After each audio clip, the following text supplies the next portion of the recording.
Musicalità del linguaggio e riscoperta delle tradizioni sono stati i principi primi della nona edizione del premio Nino Martoglio, svolto ieri sera, una splendida serata d'ottobre, nell'atrio del Palazzo Comunale di Grotte. Un concorso sulla nuova poesia dialettale, nato nel 2003 per opera del giovane studioso Aristotele Cuffaro, che quest'anno ha visto moltissimi elaborati proposti. L'obiettivo del prestigioso premio è preservare e diffondere il dialetto siciliano e la cultura della terra di Trinacria. Noi come premio diamo un contratto editoriale con una casa editrice Medinova, si partecipa con una raccolta di poesie dialettali, 3 raccolte arrivano in finale, quindi ci saranno 3 raccolte finaliste e solo la stessa serata la giuria deciderà a chi assegnare il contratto editoriale Medinova, che si occupa non solo della pubblicazione ma anche della distribuzione e della promozione del libro. Tra i 3 poeti finalisti, Margherita Nerinovo di Cefalù con Avuci di Lumari, Alessandro Giuliana di San Cataldo con Pinzera ed Emanuele Insinna di Palermo con Disieu di Turnari,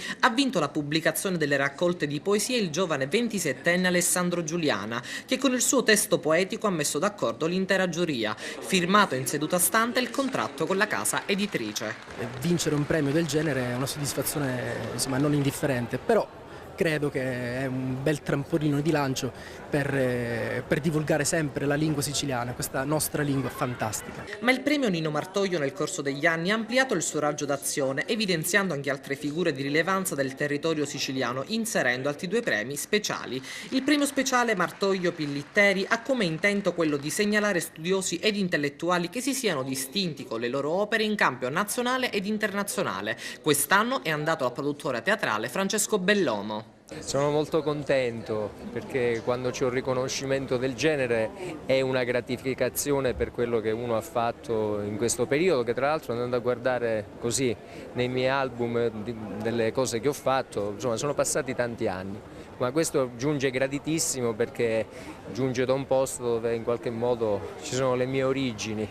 Il premio speciale Martoglio Gregorio Napoli, sezione dedicata al mondo dello spettacolo, è andato al musicista siciliano Roy Paci per la realizzazione di diverse colonne sonore in numerosi film, tanto da aver vinto il Nastro d'Argento al Festival di Taormina ed essere stato tra i finalisti del David di Donatello. Rappresenta innanzitutto un motivo di orgoglio perché, essendo siciliano, un premio tra l'altro ispirato a quella che è la cultura dialettale, non fa nient'altro che riconfermare l'attaccamento anche a delle culture, delle radici popolari importantissime, e questo penso che sia stato insomma, è scaturito poi anche dal fatto che io ancora continuo a farcire la mia musica con quelle che sono proprio, oltre le parole dialettali, anche quelle che sono proprio, diciamo, i contenuti della nostra terra.